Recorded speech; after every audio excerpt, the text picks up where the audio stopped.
FTB Film Study is sponsored by the 409 Tailgate Club.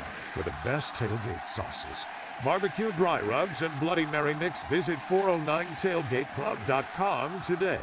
What's up, guys? Welcome to another For the Bloggy Breakdown, Penn State. Today, we're going to really cover the cover zero blitz stuff at Manny Diaz, all the disguises, and why sometimes people in the stands get kind of frustrated because they see the DBs playing 10 yards off. This is a breakdown and understanding of sometimes this ain't just man, this is zone, and they're getting help underneath. Don't forget, hit like, subscribe, make sure you comment. We love answering questions. We're looking forward to it. Let's do this. So right now, you're going to get a check with me by Ohio State. You're going to get a heavy zero-looking blitz. Now, if I go back to the beginning and I look at the down and distance, it's 3rd and 6. This is important to know and note because a lot of these are going to be in situations of 3rd down and long, or situations where there's going to be an obvious passing attempt. Watch how the defense lines up into gaps. Basically, what they're doing is they're just saying, we're going to put a nose guard on the center, and we're going to talk about who's going to bail out and so on and so forth.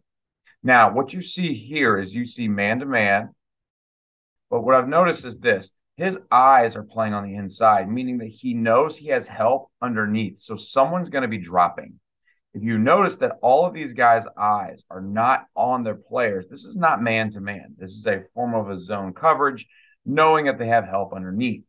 So as the quarterback sets himself up, notice the eyes of the DBs. Everyone's even at about 8 yards. Okay, and what they're going to do is they're going to trigger down. What they see here is something very obvious. They see a trigger down by 3, and they're going to roll down. So they're basically running some form of a coverage. And from what it looks like these two guys are bailing deep. So it looks like an inverted 2. You're going to get one of these guys is going to roll down to the flat no matter what to cover anything underneath. And then someone late was going to come help him here to the single side. This being said, you can see exactly how they trigger on this and what happens. Now, I don't necessarily think that this was a trigger. I think that this guy right here was probably going to be set in the middle of the field, and he was going to be the underneath player because of these two guys right here playing deep. But even look at their eyes. Notice the eyes of the corner. His eyes are not on his player. That's the biggest indication for man coverage, and you don't get that here. So I'm going to look at the front side of it now. Okay, so if you take a look, watch the O-line. The O-line, they're calling protection right here. So what they're doing is they're calling protection. Watch 74, the left guard. Watch how he eyes this guy right here with his hand. He is determining a mic. So if you take a look, there are 7 defenders up front, 6 blockers. So they have got to be able to decipher what's happening here, okay? And so they're going to let someone go free. Now, I have a feeling that they screwed this up because they let an inside go free, and usually it's got to be the outside guys going free. So quarterback lets go of the ball. Life is good. But if you notice, one of these guys bails out. It's 44 because he is the help underneath for the back that's coming out into the flat. So really, they're not going to bring everybody. There's always a disguise behind it. Okay, same game. All right. So here we go. We're going to line ourselves up. We've got a 2 to 3 swap. We call this a 3 to 7 split. They're going to be 3 to 7 yards from the tackle. And what we're going to do is you're going to see the same thing. Notice the eyes on the inside. Notice the eyes. Now, his eyes are down playing. His eyes are playing inside. His eyes are playing inside. This is not man coverage, okay? This is what we like to call cloud. Basically, what's happening is this. You're going to get the corner. He's going to trap. He's running in here to trap this, and he's going to play the flat right now. His objective here is to take away any kind of hitch, slant, things like that. You're going to get a corner go over the top. You're going to get a safety bail deep, and you're going to get a corner bail deep.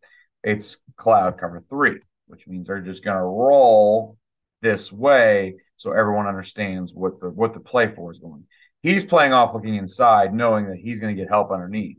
And so this was a really good job by 3 getting himself to the edge, and then these guys rallying late. It's hard to throw RPO screens when you run trap coverage. It's very much a new thing.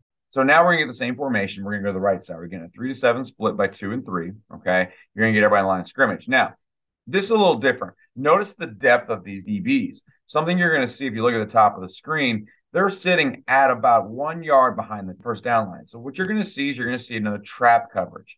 See what you're going to get? You're going to get a guy who's going to roll down to the trap, okay? He's late to the trap. You're going to get a guy who's going to jump over the top. You're going to get a guy that's going to jump over the top. You're going to get flat help, and then you're going to get a hook to curl player who's going to hang out right here. The reason this play is so successful is because that if you want to see what they were trying to do, pretty easy. You can look at the quarterback and determine they were just going to try to throw this little hitch route right here. But the problem was you had a trap player over the top. You had a guy coming over the top of this. Okay. If you would have held out, he probably could have thrown this ball. But the problem is when you run blitzes like this, you've got all this pressure in your face, and there's nothing that you can do about it as a quarterback. So here we go. We're looking at the blitz front now. Look at everybody in line of scrimmage. This is hard. As an offensive lineman, this is almost impossible to see yourself through because you don't know what's coming and where it's coming from. So if you take a look last time, number 11 was the one that bailed out. He's not bailing out here. He's what we call delay blitzing. He sees that this running back, okay, he sees the running back is not going out for a route because he's watching him. He sees that guy go across for pickup of coverage. Now he's going to insert himself in as fast as he can. That is impressive. So basically, it's a delayed blitz for that linebacker. He's determining if the running back is going to go out in coverage, if he's going to stay in block. He just becomes a part of the blitzing concept. Okay, same thing. We're going to get a squeeze set to the field. We're going to get a solo side up. You're going to get, looks like these guys are going to be sitting right at the first down marker. If you take a look at the first down marker, it's right there. You're going to see the slant that happens by number 1. Now, I find this interesting because I feel like maybe something happened here because there should have been help underneath at a much faster level. Notice how he's playing 10 yards off. I feel like either 23 did not get here in time, or this guy right here was supposed to be in the flat faster. This guy was expecting help. So this guy was expecting help. It was very obvious. He's in a back pedal. He breaks late. Okay. They're not in man coverage. This, I think, is a miscommunication or a guy not doing his job appropriately. Now, if you go back and look at number 3 again, number 3 was the guy that bailed out into the flat last time. Okay. And so this is something we've got to look at. He didn't come to the flat. Watch 23. 23 sits right here. He comes late into the flat, and it looks like it's either supposed to be 20 or 23. And there's no way a corner can cover that from 10 yards off. That had to have been a miscommunication. Okay, Rose Bowl time. Here we go. Remember we started talking about bringing the house. Okay, so here it is. We are bringing the house. This is interesting. It is 3rd down and 10. Okay, this is what I like to call a true cover 3, except this guy right here doesn't bail the way I thought he truly would because he's trying to sit at the sticks. So what you need to understand about some of this is when you see cover 3, most of these guys, they're going to run deep to the 3rd, deep to the 3rd, deep to the 3rd. Now, what you've got to realize is look at the first down marker. Look at the blitz, look at the penetration. They're taught they need to be able to jump anything, and that these guys right here can make you right if you jump anything, okay? And so something that's very interesting to me is if you go back and look, watch how the guy underneath, number 11, comes underneath. He just hangs out looking for any kind of back flare out. They're just playing 3 over the top, and they're just praying to God that pressure gets home. So if you look at the end zone copy of it, okay, you can see the pressure should have gotten home. This was just a really good job by the quarterback of getting this ball out. Watch how they come through. I want to show you how hard this is as a coach and as an offensive lineman, you know, where you're supposed to be able to go. Look at this overload of guys in white over here, and you're getting a true one-on-one, and then one of these guys is going to bail out. So this was a heck of a throw with a guy in his face and an even better catch. So I think people need to realize that a lot of the stuff that you see, they're banking on getting pressure. Here we go now. We've got Michigan. You get a motion. Notice the motion goes across formation. There is no movement by the defense. That is key number 1, that this is not man-to-man. This is basically a trail concept. And so what they're going to do is the quarterback is going to read how they play the corner route. Corner route's taken. The guy bails out. He knows that this guy is null and void. Next thing he's going to do is he's going to watch this. If he sees something jump that, he's going to run the trail behind it.